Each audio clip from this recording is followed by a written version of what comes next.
கிறிஸ்துவுக்குள் மிகவும் பிரியமான தெய்வ பிள்ளைகளே, ஆசீர்வாதமான குடும்பம் இந்த நிகழ்ச்சியின் மூலம் உங்களை சந்திப்பதில் என் இருதயம் கர்த்தருக்குள் மிகுந்த மகிழ்ச்சி அடைகிறது. உங்கள் எல்லாரும் இயேசு கிறிஸ்துவின் இன்ப நாமத்தினாலும் கிராஸ் டிவி ஊழியங்கள் சார்பாக என் அன்பின் வாழ்த்துக்கள். எப்பொழுதும் திருநெல்வேலியை சார்ந்த சகோதரர் அந்தோணி அவங்களுடைய குடும்பத்திற்காக நம்ம ஜெபிக்க போகிறோம். அவங்க கேட்டுக்கொண்ட ஜெப விண்ணப்பம், என் மகன் அஸ்வின் 21 வயதாகிறது, பில்லி சூனிய கட்டுகள், இதிலிருந்து கத்த விடுதலை கொடுக்கணும் அப்படின்னு கேட்டிருக்கிறாங்க. இன்றைக்கு தேவனுடைய பிள்ளைகளை தேவன் பாதுகாக்கணும். சத்துருவின் கிரியிலிருந்து, பாவத்தின் பிடியிலிருந்து கத்தர் அவர்களை விடுதலையாக்கி ஆசீர்வதிக்கணும். என் கூட இணைந்து ஜெபிப்பீர்களா? நான் ஜெபிக்கலாம். அன்பின் பரலோக பிதாவே, ஆசீர்வதிக்கப்பட்ட அந்த வேலைக்காக உமக்கு நன்றி நன்றி நன்றி. இப்பொழுதும் அப்பா ஒவ்வொருவரும் கரத்திலே கொடுக்கிறோம். ஆசீர்வதிங்க சகோதரர் அந்தோணி சகோதரருக்காக, அவங்களுடைய மகன் அஸ்வினுக்காக ஜெபிக்கிறேன். அப்பா, குடும்பத்தில் இருக்கிற எல்லா பிசாசின் கிரியைகள், போராட்டங்கள் விலகுவதாக. விசேஷமாக மகனுக்கு விரோதமாக எழும்பியிருக்கிற எல்லா பில்லி சூனிய கிரியைகள், ஏவல்கள், மந்திரங்கள் அத்தனையும் அழிக்கப்படட்டும். நன்மையை கத்தர் கட்டளையிடும். செய்கிறதற்காக நன்றி நன்றி நன்றி. நீங்க பேசுங்க, நாங்கள் கேட்கிறோம். இயேசு கிறிஸ்துவின் நாமத்தில் ஜெபிக்கிறோம் ஜீவனுள்ள பிதாவே, ஆமென் ஆமென். கிறிஸ்துவுக்குள் மிகவும் பிரியமான தெய்வ பிள்ளைகளே, ஆசீர்வாதமான குடும்பம் இந்த நிகழ்ச்சிக்காக ஆண்டவருடைய பாதத்தில் காத்திருந்த பொழுது கர்த்தர் சொன்ன கர்த்தருடைய வார்த்தை, நிச்சயம் நீ ஆசீர்வதிக்கப்பட்டிருப்பாய், கர்த்தர் உன்னை ஆசீர்வதிப்பார். என் அன்பு தெய்வ பிள்ளைகளே, நிச்சயம் வேதம் சொல்கிறது, எபிரேயர் 6:14 ஆபிரகாமை பார்த்து கர்த்தர் நிச்சயமா அப்படிங்கிற ஒரு வேர்ட் சொல்றார். நிச்சயமா நான் உன்னை ஆசீர்வதிக்கவே ஆசீர்வதித்து உன்னை மேன்மைப்படுத்தவே மேன்மைப்படுத்துவேன், உன் சந்ததியை பெருக பண்ணுவேன். நிச்சயம் நீ ஆசீர்வாதமாக இருப்பான்.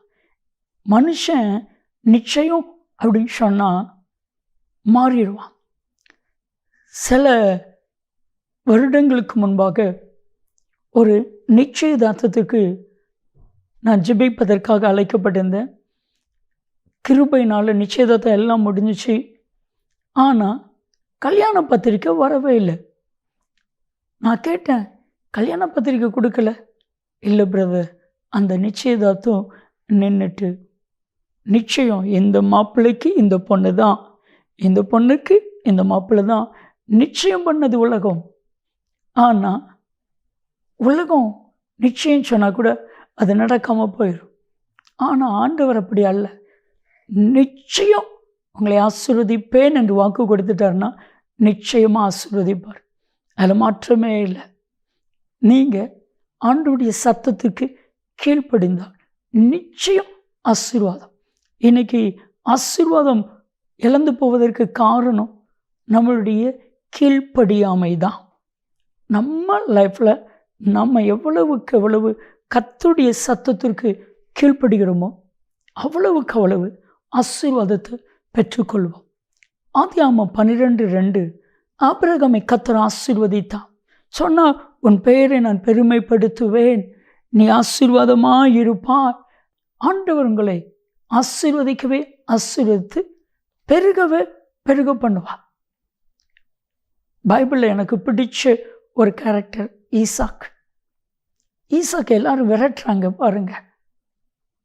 அவன் ரொம்ப மனம் உடைஞ்சி தோண்டி கஷ்டப்பட்டு தண்ணீரை பார்த்த உடனே ஒரு சந்தோஷம், நல்ல விவசாயம் செய்யலாம். ஆனால் வாக்குவாதம் பண்ணி அவனை விரட்டி அனுப்புகிறாங்க. வேதனையோடு போகிறான். அப்பந்தான் கர்த்தர் அவனை தேசத்தில் ஆசீர்வதிப்பேன், பெருக பண்ணுவேன். ஆதியாகமம் 26:22 கர்த்தர் அவனுக்கு ரகோபத்தை கொடுக்கிறான்.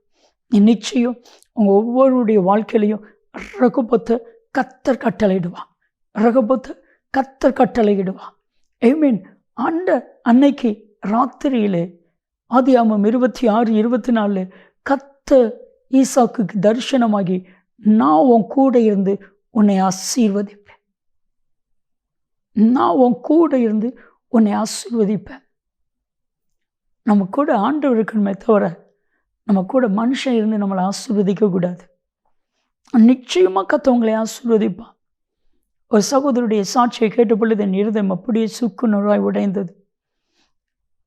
இன்னொரு நபரோட இவருக்கு நல்ல ஒரு தொடர்பு, நல்ல அன்பு, பார்ட்னராக இருந்து நல்ல பிஸ்னஸை செய்தாங்க.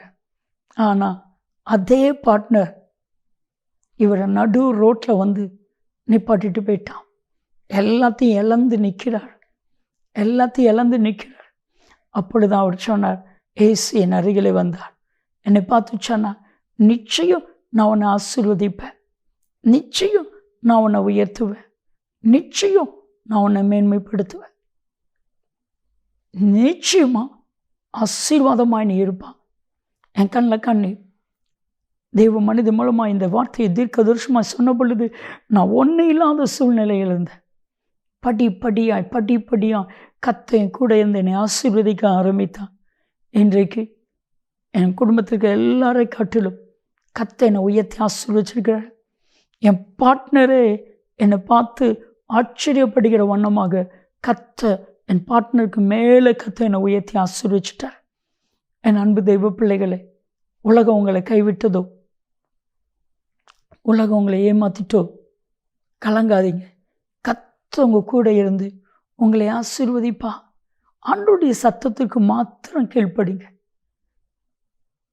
ஆண்டவர் சொல்றார், நான் சொன்ன இந்த வார்த்தைகளுக்கு கேட்டு இவைகளுக்கு கீழ்ப்படுகிறன் எவனோ அவன் ஆசீர்வதிக்கப்பட்டிருப்பான். இப்பொழுது சொல்லப்படும் ஆசீர்வாதங்கள் எல்லாம் அவன் மேல் வந்து தங்கும். பட்டணத்திலும் ஆசீர்வதிக்கப்பட்டிருப்பான், வெளியிலும் ஆசீர்வதிக்கப்பட்டிருப்பான், எல்லா இடத்திலும் ஆசீர்வதிக்கப்பட்டிருப்பான். கையடிக்கிற எல்லாவற்றிலும் அவனை கர்த்தர் ஆசீர்வதிப்பதற்கு நல்ல பொக்கிஷசாலியாகிய வானத்தை கர்த்தர் திறப்பான். என் அன்பு தெய்வ பிள்ளைகளே, நிச்சயம் நிச்சயம் கர்த்தர் உங்களை ஆசீர்வதிப்பதற்கு நல்ல பொக்கிஷசாலியாகிய வானத்தை திறப்பான்.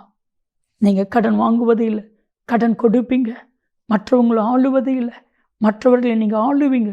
கர்த்தர் உங்கள் கூட இருந்து உங்களை ஆசீர்வதித்து உங்களை மேன்மைப்படுத்துவா. ஜெபிக்கலாமா? அன்பின் தகப்பனே, யாரெல்லாம் ஆசீர்வாதமான குடும்பத்தை பார்த்துட்டு இருக்கிறாங்களோ அத்தனை பேருடைய வாழ்க்கையிலும் நன்மைகளை கர்த்தர் கட்டளையிடுவீராக. நீரப்படி செய்கிறதற்காக உமக்கு நன்றி. நிச்சயமாக ஆசீர்வதியும் அப்பா. நீதிமொழிகள் 23:18 நிச்சயமாய் முடிவு உண்டு, உன் நம்பிக்கை வீண் போகாது. நிச்சயம் அவர்களை ஆசீர்வதி. இயேசு கிறிஸ்துவின் நாமத்தில் ஜெபிக்கிறோம் ஜீவனுள்ள பிதாவே, ஆமென், ஆமென். நன்மையும் கிருபையும் ஆசீர்வாதங்களும் நிச்சயமாய் உங்களை தொடரும். ஆமென், ஆமென்.